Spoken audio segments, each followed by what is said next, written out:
falenderimet dhe lavdërimet I takojnë Allahu xhelle xhelalu, atë falenderojmë dhe vetëm prej Tij ndihmë dhe falje kërkojmë. Salavatën mbi pejgamberin alayhis salam, familjen e tij, shokët e tij dhe të gjithë ata që pasojnë dhe ndjekin rrugën e tij deri në ditën e gjykimit.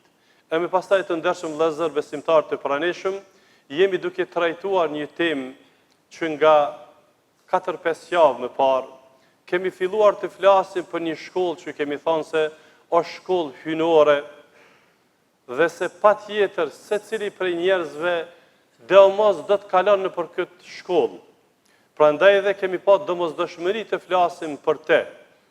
Dhe para se dikush të mendon që do të hynet me qef apo jo, me vetë dëshirë apo jo, ne kemi obligim t'ja shpjegojmë atë që do të përballet me te. Pra të ndershëm vëllezër, jemi duke shpjeguar për shkollën e vdekjes dhe kjo është hutbja e fundit në këtë temë. Prandaj edhe po mundohemi ta e përmbyllim me mesazhe që në fakt kanë mbetur ti vazhdojmë nga ligjëratat e kaluara. Të ndershëm vëllezër, kemi qenë duke folur për përgjegjësitë tona, jetën në varr. Dhe kemi folur në ligjëratat e kaluara se jeta në varr ose besimi se në varr njeriu shpërblet apo ndëshkohet është pjesë e besimit. Pra, shpërblimi dhe ndëshkimi në varr janë hak, janë të vërteta dhe është obligim I yni që ta e besojmë atë. Është një jetë ndryshe nga jeta e kësaj bote për të mos u rikthyer edhe një herë nga ajo që kemi shpjeguar në të kaluarën. Pra, jeta në varr varësisht varet pra prej besimit dhe veprave të njeriut. Nëse veprat janë të mira, besimi është I mirë, jeta në varr është e qetë dhe e kundërta me të kundërtën. Prandaj të ndershëm vëllezër, të gjitha faktet që kanë ardhur hynore në raport me jetën tonë në varr, në pjesën e dytë të jetës tonë, kanë ardhur në përkujtimin tonë se aja që na pret është më me përgjegjësi se kjo që po kalon. Prandaj këtu dua ta përkujtoj vetveten dhe juve me një fjalë të Aliut radhiyallahu anhu I cili ka thënë kështu: "En-nasu niyam, idha matu intabahu." Njerëzit janë në gjumë, kur ata të vdesin zgjohen. Kur ata të vdesin, atëherë këndellën. Pra, njerëzit janë në gjumë, sa që janë jetën e kësaj bote, janë në gjumë, janë në pakujdesi, janë të pavëmendshëm. Pra, kjo është një këshillë e përgjithshme të ndershëm vëllezër.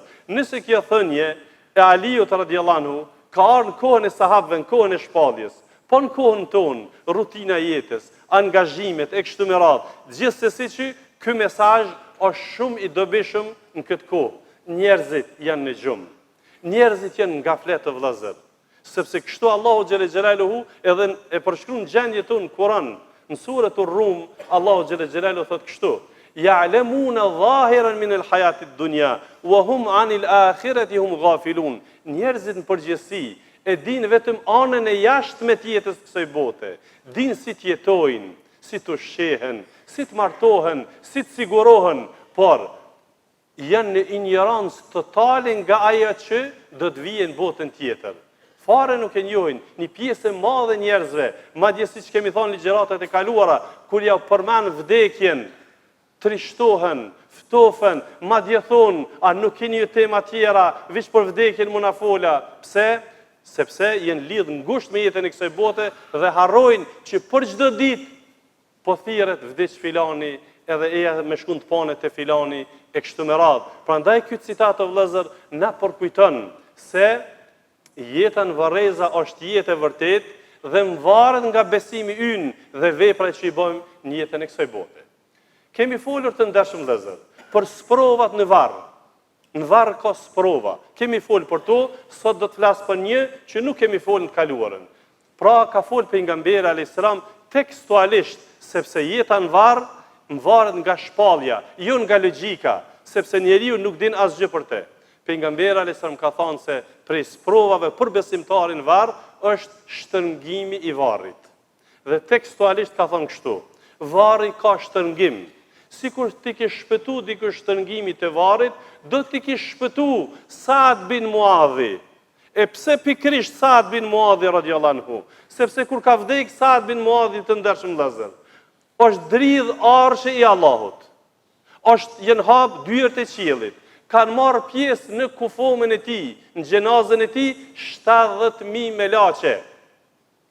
E ky kur ka vdek, ka thonë, mi pas pështu dikush shtëngimi të varrit, ky do t'i shpëtonte. E pastaj, pasi që je kanë varros një fëmijë, ka thonë pejgamberi alayhis salam, sikur t'i shpëtonte dikush shtëngimi të varrit, do t'i kish shpëtu ky fëmijë, që i bie se shtëngimi i varrit është për çdo grup mosh, por është shumë e rëndësishme me kuptu çka është për qëllim shtëngimi i varrit.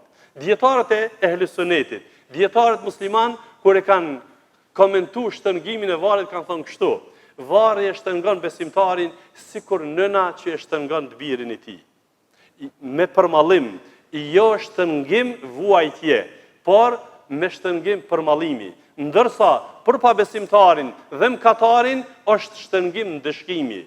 Prandaj të ndershëm vëllezër, që të dallojnë gjërat, sepse besimi reflekton të ndershëm vëllezër. Imani reflekton në jetën varreza, punët e mira reflektojnë, prandaj po i kthehet robit tokës, sepse nga ai është kriju dhe po i rikthehet. Prandaj shtëngimi ekziston, por është shtëngim përmallimi dhe jo ndëshkimi.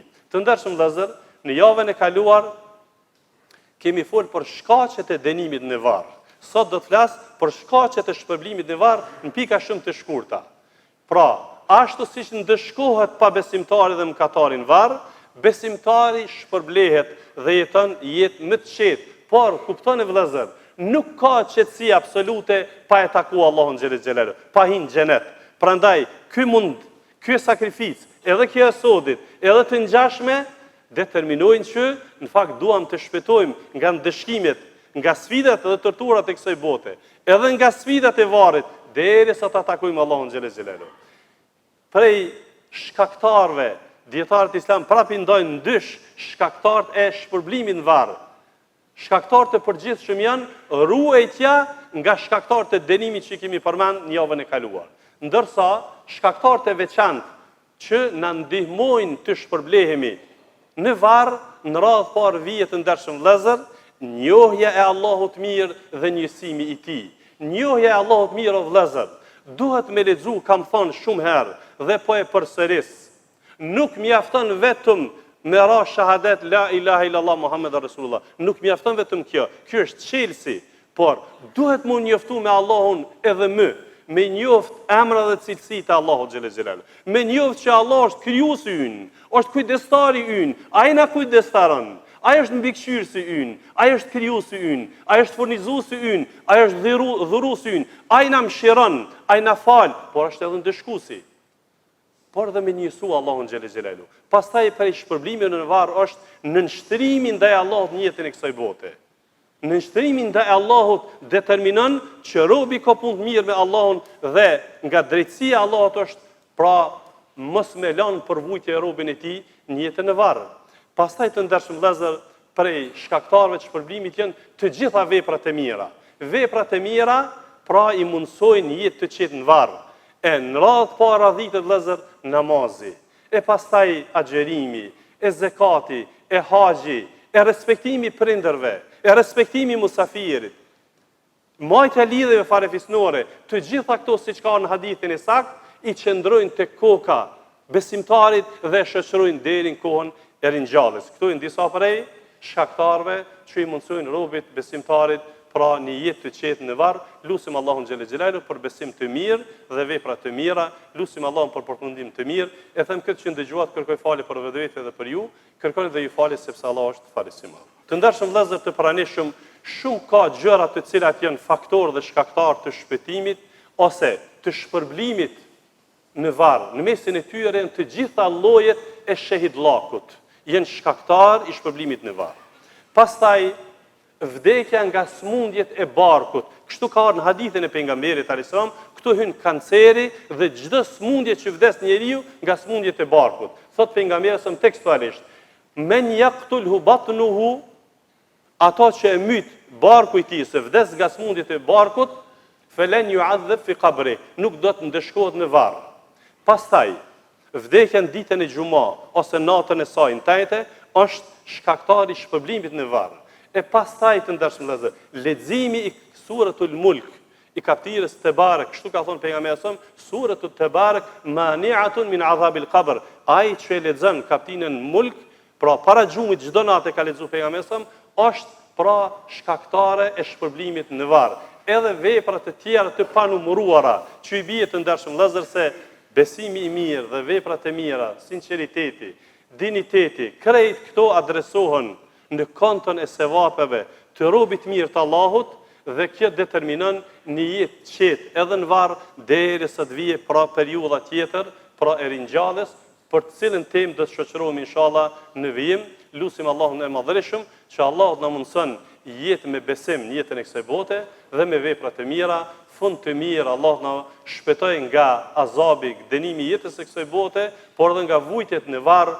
Lutim Allahun xhelel xhelalu për pranim të veprave për vetvete, për ju, për prindët tanë dhe të jujt, për gjithë besimtarët. Lutim Allahun xhelel xhelaluhu që ti te kalon vështirësi dhe sikletet në vendin tonë dhe vende të tjera. Allahu xhelel xhelaluhu ta te kalon vështirësinë e vërshimeve në ato vende ku ka pas vërshime dhe nikosisht ti kuptojmë si sprovë nga ana e Allahut xhelel xhelaluhu, praktikisht sprovat kërkojnë pendim tek Allahu xhelel xhelaluhu. Allah i te kaloft krizat nga vendi ynë dhe vende të tjera. Lutim Allahun xhelel xhelaluhu që ti mëshiroj të vdekurit tanë dhe të shëroj të smurit tanë.